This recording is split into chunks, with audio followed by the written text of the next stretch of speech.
नई उड़ान, मुंबई की बदलती तस्वीर, कुटीर ग्रुप के साथ।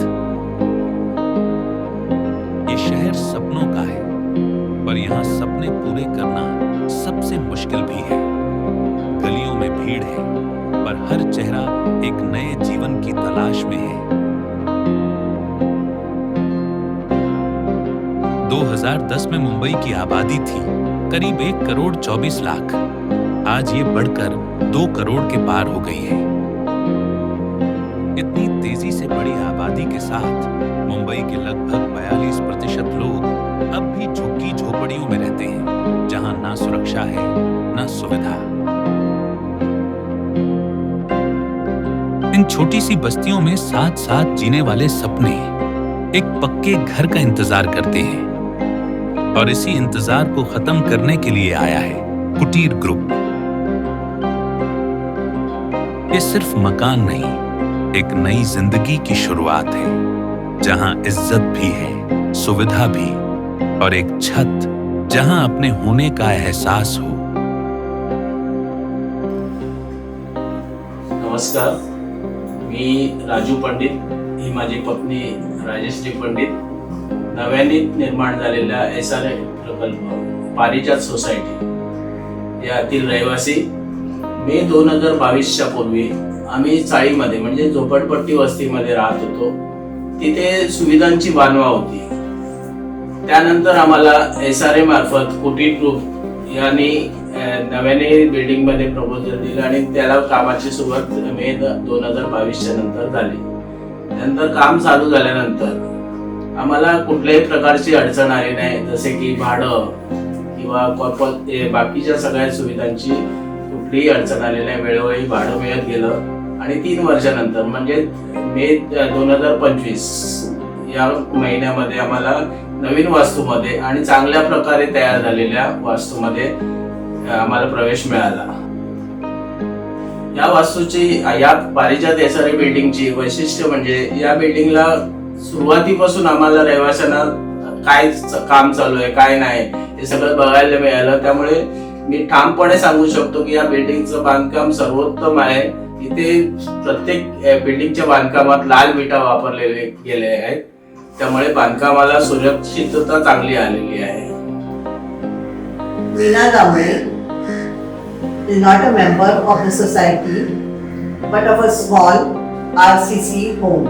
I was living here for the past 40 years with lot of struggle and hardship.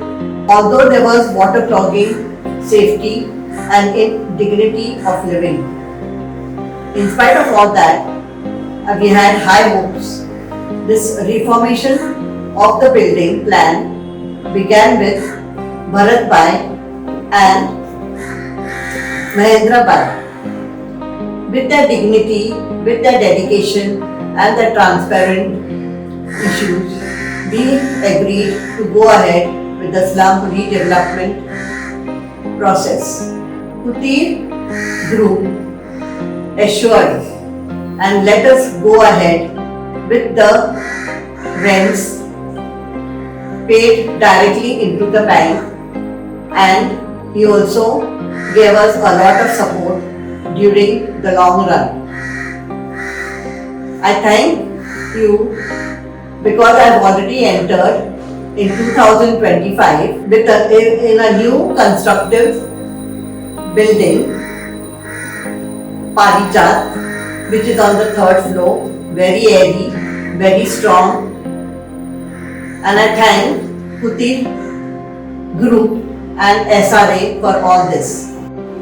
मी श्वेता शशिकांत बडके विठावाला चाळीमध्ये राहत होती, पण आमच्या चाळीमध्ये जसं खूप पाऊस पडायचा, त्या पावसामुळे आमची पूर्ण घरांमध्ये पाणी घुसल्यामुळे आम्हाला खूप नंतर खूप कंटाळा यायला लागला। त्यामुळे त्यानंतर आमच्याकडे बिल्डरचं जसं प्रोसिजर चालू झालं, तेव्हा महेंद्रभाई आणि भरतभाई आल्यानंतर आमच्याकडे जो बिल्डरने जास्त आम्हाला रूम दिले, खूपच छान दिले आम्हाला। भरतभाई आणि महेंद्रभाई यांनी खूप छान बिल्डिंग मध्ये आल्यानंतर सुविधा दिल्या। त्या सुविधा म्हणजे एवढे 3 प्रत्येक रूम मध्ये फॅन दिले, ऍडजस्ट फॅन लावले, संडास बाथरूम किचन मध्ये, आणि त्याशिवाय गिझरही दिलं.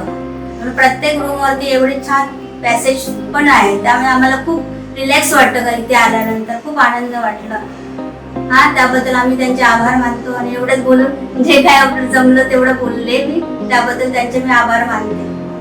मी अनिल शमी माळवणकर गेली 70 वर्ष मिठाईवाला चाळीमध्ये राहतोय. आम्हाला कुठलीही फॅसिलिटीज नव्हती. की 70 वर्षामध्ये आम्ही कसे काय हात काढले हे आम्हाला माहिती आहे. त्या चाळीच्या बाजूला पावसाचं पाणी इतकं भरायचं की आम्हाला रात्रभर ते जागच राहायला लागतं. शेवटी ही चाळ महेंद्रभाई आणि भरतभाई आपण घेतली आणि आम्हाला 3 वर्षामध्ये पूर्ण करून दिली. आम्ही त्याच्यामध्ये खुश आहोत. ज्या फॅसिलिटीज इतर SRA बिल्डिंगला मिळत नव्हत्या, त्या SRA बिल्डिंगसाठी या महेंद्रभाई आणि भरतभाई यांनी जी मदत केली आम्हाला, त्यांची आम्ही ऋणी आहोत आणि आम्हाला ते फॅसिलिटी बहुतेक दिलेले आहेत. आम्ही त्यावर खुश आहोत. नमस्कार, मी विजया भगवान मोरे, मिठाईवाला चाळीची सदस्य. आणि आज जी नवीन इमारत झाली आहे त्या पारिजात सोसायटीची सेक्रेटरी म्हणून मी बोलत आहे. की आधीच्या चाळीमध्ये आम्ही राहत होतो, त्या चाळीमध्ये भरपूर आम्हाला सगळ्यांना त्रास होत होता. सदस्यांना खूप म्हणजे इतका त्रास व्हायचा की घरामध्ये पाणी साचायचं. भरपूर कष्ट होतंय आम्हाला त्यावेळेला. पण 2018च्या नंतर आमची जी मीटिंग झाली त्याच्यानंतर आमचे विकासक श्री भरत त्रिवेदी आणि महेंद्र जैन यांच्या मार्गदर्शनाखाली मे 2022 पासून आमच्या चाळीचं बिल्डिंगमध्ये परिवर्तन होण्यास सुरुवात झाली. आणि त्याच्यामधून आम्हाला पुढे विकासक म्हणून त्यांनी जो काही सहकार्य केलेलं आहे महेंद्रभाई आणि भरतभाई यांनी, की तिथून आम्हाला नवीन घरासाठी म्हणजे बिल्डिंगमध्ये जाणार त्याच्यासाठी जे जे सहकार्य लागेल ते प्रत्येक सहकार्य त्यांनी केलं. प्रत्येक वेळोवेळी महिन्याला भाडं देत आले. रेंटमध्ये कधी कोणी नाही न सांगता दरवर्षी 10% भाडं वाढवून देत होते आम्हाला. आणि सगळ्यात महत्त्वाचं सांगायचं म्हणजे त्यांनी कधी भेदभाव नाही केला. की जे त्यांनी सांगितलं होतं, जी कमिटमेंट केली होती आमच्या बरोबर, म्हणजे जे सेलेबल किंवा SRAचे जे टेनंट लोकांचे जे रूम बांधणार त्याच्यामध्ये आम्ही कोणत्याच बाबतीत फरक करणार नाही. आणि अगदी त्यांनी तसंच केलं की टेनंट आणि सेलेबल यांच्यासाठी जे काही वस्तू वापरल्या, म्हणजे आज आमच्या पूर्ण आंबोली एरियामध्ये विटांचं बांधकाम कोणत्याच इमारतीमध्ये नाही आहे. पण या आमच्या पारिजात सोसायटीचं जे बांधकाम झालेलं आहे ते पूर्ण विटांचं बांधकाम आहे. आणि इतकं सुंदर आहे, टाईल्स वगैरे. कारण कितीतरी बिल्डिंगमध्ये कोणतीच अम्युनिटी नाही दिलेली. पण आम्हाला भरत त्रिवेदी आणि महेंद्र जैन या दोघांनी इतकं छान विकास केला की प्रत्येक घरामध्ये पंखे दिलेले आहेत, गीझर दिलेला आहे, एक्झॉस्ट फॅन दिलेला आहे. एवढं की इव्हन टाईल्स सुद्धा जॉन्सन अँड जॉन्सनच्या टाईल्स दिलेले आहेत. म्हणजे ज्या सुविधा आम्ही कधी कल्पना नव्हत्या केल्या त्या आम्हाला यांच्याकडून मिळालेल्या आहेत.